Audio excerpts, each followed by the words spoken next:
Who comes to the aid of Gotham City when Batman is no longer around? Get your grapple guns ready because this time, WB Games Montreal is taking us to the rooftops with Gotham Knights. 9 years after their previous game, Batman Arkham Origins, comes a new action-inspired take, but this time with RPG elements and a highly requested co-op experience. Now, co-op goodness aside, what really helps separate Gotham Knights from the Arkham games is the fact that it decides to take the narrative focus on a brand new untold story, at least in the games, where the heroes this time consist of the Bat family: Nightwing, Robin, Red Hood, and Batgirl. Our time with this title gave us lots to enjoy, like drop in and drop out multiplayer fun, but unfortunately has its uh-oh moments like random frame drops and questionable UI choices. Nevertheless, the game offers a fresh new take of Gotham City with a host of new playable characters.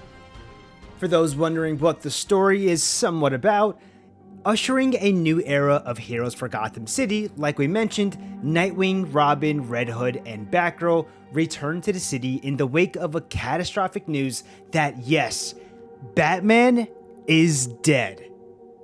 The streets of Gotham are back to corruption without a Caped Crusader around, and infamous villains like Mr. Freeze and Harley Quinn are back wreaking some more havoc.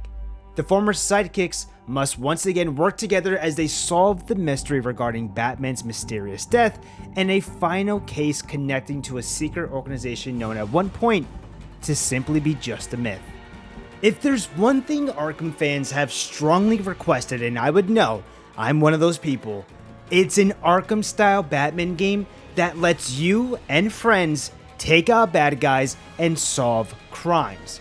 Gotham Knights not only delivers on this lovely wish, but it does not restrict this feature at all, being an untethered multiplayer experience. However, they did sort of drop it from 4-player co-op, or at least a 3-player co-op, to 2-player co-op. Players, however, will get to free roam the open world streets of Gotham City with a friend however they choose, whether that's one player taken to the streets as Robin on the Batcycle, while the other takes to the rooftops grappling around as Nightwing.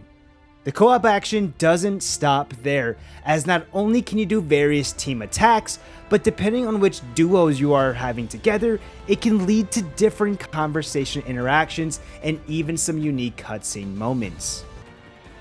With that being said, the narrative focus on the Bat family does an excellent job conveying not only their relationships with one another, but also seeing the relationships each shared with Batman.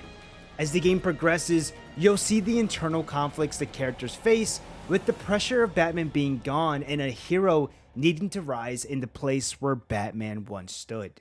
The art direction for Gotham Knights will take a bit of adjusting from the realism we had from the Arkham games to a bit more of a vibrant comic book accuracy approach. The sound design is pretty much what you'd expect up until you hear Livin' La Vida Loca in an instance where for some people it felt very off, whereas for us it reminded us that we're playing a comic book video game. The open world sandbox style Gotham City is decent, but it also tends to lack that depth we've had in the previous Batman games. While it takes a while for the map to open up and get more things to do, the amount of surprises in store is nothing when compared again to the previous Batman games. In fact, most of the time I was very underwhelmed with how very little surprises were in store with the setting as crazy and chaotic as Gotham City. Now, where the tables start to turn a bit is when the RPG elements enter. For some, this might be where Gotham Knights tends to lose its appeal when compared to the action-heavy Arkham games. This game loves to remind players that there are suggested levels to achieve before entering certain missions. With that, you're going to need to not only level up your character, but decide where you want to allocate ability points from the 3 different skill trees that are unique to each hero.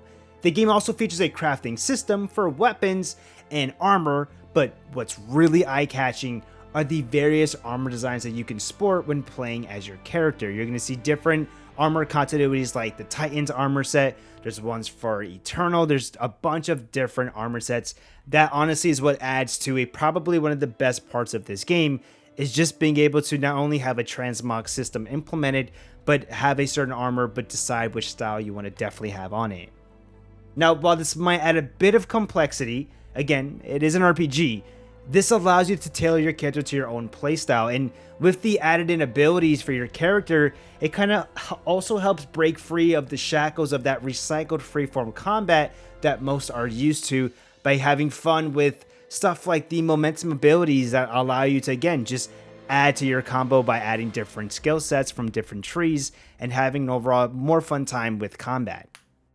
The game certainly has its own charm, but that charm definitely does not come from its odd UI decisions, and let me explain.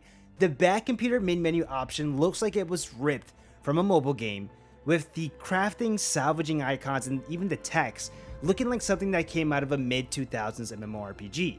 Now you pair that with the random moments of frame drops and weird visual glitches like riding the bat cycle in the air rather than on the ground, or even my favorite, a cutscene of Jason Todd just walking and talking, but for some reason, the strings off of his hoodie are just up and they're pointing forward, like just, again, really weird visual glitches.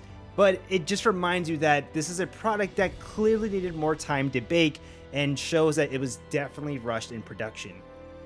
It's important to remember Gotham Knights is setting itself apart from the Arkham games. This is an action RPG, and it does well to include all the ingredients you'd expect one to have. While it has its faults, I promise the core experience makes up for the dozens of hours of fun you're gonna have dropping into Gotham City with your friend, clearing out missions, and taking out iconic Gotham City villains. And not just that, WB Games Montreal is even dropping an update coming out at a later time that's gonna even include a 4-player co-op system. And if that's anything to indicate, it seems that they plan to have more support for the game coming. Now, is this a day one buy? Absolutely not. But with the holiday season just around the corner, you can definitely expect this game to be on sale, and that's going to be the perfect time to go ahead and grab this title. If you played Gotham Knights, let us know down below your thoughts. I'm Jared with 59 Direct, and I'll see you guys on the next one.